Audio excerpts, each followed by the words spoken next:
Hi, welcome back to Joe Blogs. I'm really glad you could join me today because I've got a dilemma on my hands that maybe you could help me with.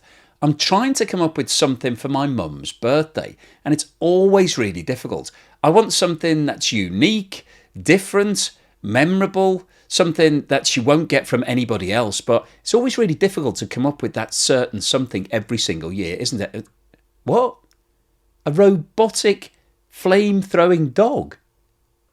Well, that does sound different and quite memorable, but surely you can't buy a robotic flame-throwing dog, can you? Well, apparently you can. There's a company in Ohio called Flame who've now created one that's available to anybody that wants to buy one. So let's have a look at their promotional footage. Okay, so I'm going to need to buy some gasoline along with this, need to factor that into the budget.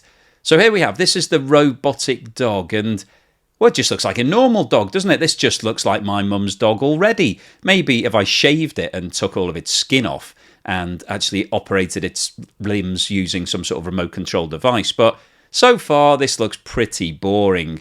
I thought this was a flame-throwing robotic dog. This just seems to be a normal dog with something weird attached to its back. When's it going to actually kick into action and do something exciting? This doesn't look suitable for my mum's birthday present at all. I think I'm going to have to find something else to look at. Unless, well, hang on a minute, there's some flames in the video here. Maybe something interesting is going to happen. Maybe this dog is actually going to set fire to something. Come on, dog, hurry up. I haven't got all day to be looking at this. Or the laser beams come on. Maybe something is about to happen. Ah, there we go. That's what I'm talking about. That's exactly the sort of thing I'm looking for. A robotic flame-throwing dog. I think, to be honest, that's the perfect present for virtually anybody. Doesn't matter what age you are, what sex you are, whether or not you've got any mental capacity. A flame-throwing robot dog. Who doesn't want one of those? I mean, there are so many different uses for this sort of thing. It's endless, and I just think all the neighbours are going to want one. Everybody that sees it is going to be totally jealous and think, why didn't I think of that for my mum for her birthday present? Now, you might be sitting there thinking, hang on a minute, what are you going to do with a robotic flame-throwing dog? What's the point of it? Well, according to Flame's marketing media, it can be used for wildfire control and prevention. Not sure my mum's going to need it for that. Agricultural management? Well, her garden is actually quite small, so I'm not entirely sure she's going to need either a flamethrower or a robotic dog flamethrower, to come to think of it. Ecological conservation? I don't even know what that means, but I can't imagine throwing a whole load of burning gasoline onto her garden is going to be either ecological or conservation related. Snow and ice removal? Well, maybe if she's thinking about moving to the Arctic Circle, she might need one of these, but I'm not sure she is anymore. She decided that wasn't going to be the plan for the next 12 months. Or entertainment and special effects. Well, that would be quite fun. I think setting fire to somebody else's garden could be quite entertaining, although there may be some repercussions. Special effects, probably not so much. So based on that list of common usages, I can see the benefits that a flamethrower might offer to my mum, but I'm not sure that I need a robotic dog flamethrower. So let's have a look at what other types of flamethrowers Flame are selling. Well, this one's called the Arc, and it looks pretty boring. I don't think my mum's going to be particularly excited if she takes that out of the box on her birthday. Although a 30-foot range is quite handy. That would definitely get into at least next door's garden, possibly even the door after that. And we've got a remote control option. That could be quite useful. Now we're talking. This looks like a machine gun. That's the sort of thing that my mum wants if she's going to get a flamethrower for her birthday. No, not the Arc one. I don't want that one. This one, no. This looks like something that a gardener would use. No. Well, it's got quite a long range on it, which could be quite handy. Yeah, now we're talking. If she wants to go down to the woods and fire 110 feet of fire, then the XL18 looks like the perfect option. Definitely put that down as a maybe, especially if she's going to go up to the Arctic Circle and wants to create big black fumes. Now this is perfect. When she goes down to the local fair and they have those huge inflatables, she could take the XL18 down there and set fire to it. Now we're talking a napalm compatible device.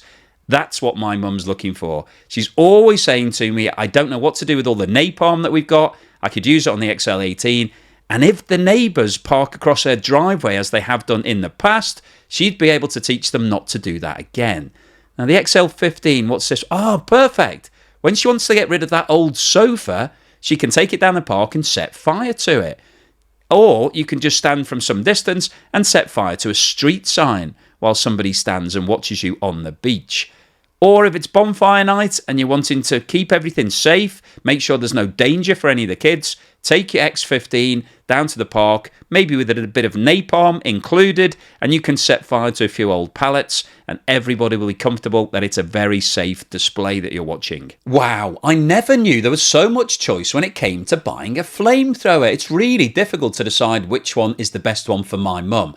But I think, realistically, I should buy the napalm-enabled device, because if I buy the standard one, and then later on she realises that she needs to do something with all of that napalm that's sitting in her basement, she's going to be really angry with me for not buying her the bigger version. So I'll have to get that napalm-enabled device, because you'd be crazy not to, really. If you're going to buy a flamethrower, you want to have the option to do absolutely everything. And maybe thinking about it, I need to buy that robot dog version as well to go alongside the handheld one, so that when she goes down to the shops and she can show off what she's got, she can take the dog with her. And then you've got two options. You can either go for the handheld napalm device that can launch over 110 feet, or you can use the little dog, or maybe the combination of both, depending on what's happening. But there's actually something else that I could buy her as well, just in case somebody tries to mug her. A flamethrower is being marketed in China as a tool to help women fend off unwanted advances. This device is being billed on the shopping websites as a must-have anti-pervert weapon. Flamethrowers are being sold from $13 to $40 on e-commerce sites. Some are shaped like a cigarette lighter and emit a small flame, but others hurl fire up to 2 feet at 3,300 degrees. As for their legality, they're not. Chinese police have warned they are illegal, but those devices were still being sold on the Chinese internet. Okay, so an anti-pervert device. That's exactly what I should get my mum, because she's always saying, I wish I had something to fend off all of those perverts every time I go down to the shops. So the overall summary of today's video is that I'm definitely going to buy the robotic dog flamethrower. I think that's a must for all dog lovers worldwide. The handheld napalm-enabled device, that's needed for anybody that's got large quantities of napalm that they're looking to get rid of. You need some way of deploying it. And the handheld anti-pervert device is really useful just in case you think somebody's a pervert and you want to burn their face off. So thank you for watching this video all the way through to the end. Obviously, it's slightly different to my usual style. I didn't have any time today to talk about geopolitical events, what's going on in Russia, China, Argentina, and all of those other good places.